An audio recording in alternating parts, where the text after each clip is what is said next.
Let's examine the subject, the Yiddish cup, the Gemura cup. What is it? And why does it give us an advantage over others? Now we know that the Gemura is full of hypotheticals, what ifs, outlandish, crazy, weird possibilities, stretching reality to the utmost, to the best case, to the worst case scenario. And that's just a symptom of the way our culture works. We think in hypotheticals. It's not that we are in the hypotheticals, but we see reality and we connect the dots right away based on all possible hypotheticals. What is the advantage? Let's give you a simple example. You play chess, and suppose your opponent has more information than you. If you are trained, if your brain is wired to think like a Gemura cup, you will see on the board what your opponent doesn't see, because you can visualize 5 steps ahead. He doesn't see that, although he knows the information. And that's not only on an individual level, and it is embedded in our culture. We have jokes like, "In wusses ob der Baba will gehat reder," because that's the way we think.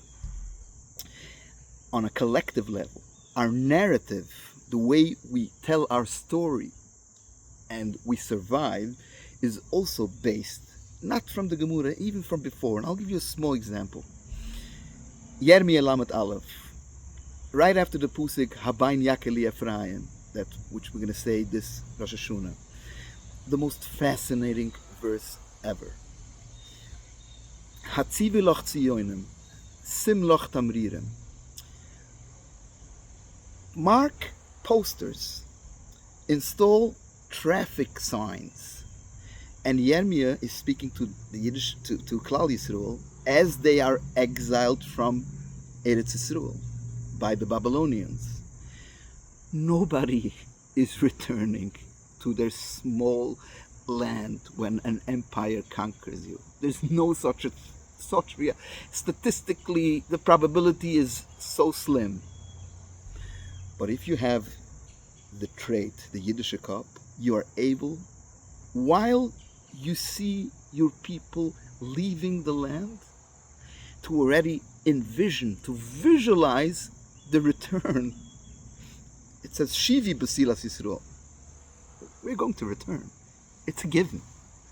So why not save some time, consolidate some time? You're on the way out. Put the posters already. Put the traffic signs already. So when we return, we should have the signs already up. This is the power of the Yiddish cup. Now, V'hoyi kusuvay l'uretz. We all know that V'hoyu is Lushan Simcha. Vayhi is Lushan Tsar. Why is V'hoyu Lushan Simcha and Vayhi is Lushan Tsar? Now, this trait that we just spoke about has a downside. Because if you are refined, if you are trained to think in that terms, you can take the past and the mistakes of the past, refine it, learn from it, and make a better future. And think and envision in a better future, so you'll have a more happier present, which is what Yirmiyah says. It's so different when you leave Eretz Yisrael knowing that you're posting signs for your return than when you know that there's no chance to come back. That's the definition of hope. But there's also fear. Fear, trauma, which taints the future, that doesn't let you excel in the future because you are bound and locked in by the past. The trauma is weighing on you that you cannot envision a better future. This is victimhood, and we know what victimhood does, and we know who are the people that could have been the greatest victims but didn't fall into victimhood. Now think about that. The word V'hoyu, the only word, the only language that can change past tense from future tense to past tense with one letter is the Hebrew, the Lushan Kodesh. Hoyu is past tense. Hoyu hoy v'viyeh. You add the vuva hipach, and it becomes v'hoyu, and it will be the future. If you use this trait to take the past and turn it into visualizing a better future. What are we doing? We are in the midbar. We are not yet in the promised land, but we envision and we visualize and we fantasize and we hypotheticals that we're going to be in the land, and we're going to bring Bekirim, Venisi, Vamartu, the entire saga from Mitzrayim, Adayom Azeh. This is Lushan Simcha. That is the trait that gives us an advantage. And let's examine the word Vayhi.